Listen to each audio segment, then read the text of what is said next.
Ar žinojai, kad Resident Evil 4 iš pradžių turėjo būti žaidimas apie vaiduoklius?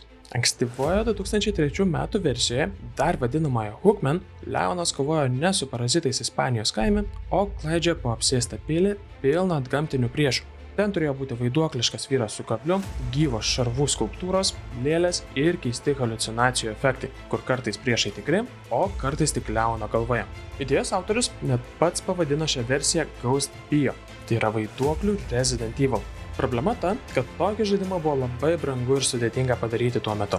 Daug skriptų, efektų, judančios aplinkos ir dar visą tai GameCube geležyje. Capcom nusprendė, kad per daug antgamtiška istorija, per toli nueita nuo virusų ir biologinių ginklų temos, kuri visada buvo serijos pagrindas. Todėl ši vaiduoklių versija buvo visiškai išmesta ir vietoj jos gimė Resident Evil 4, kurį žinom dabar. O kaip manai tu, ar tokia vaiduoklinė Resident Evil 4 versija būtų pasisekusi?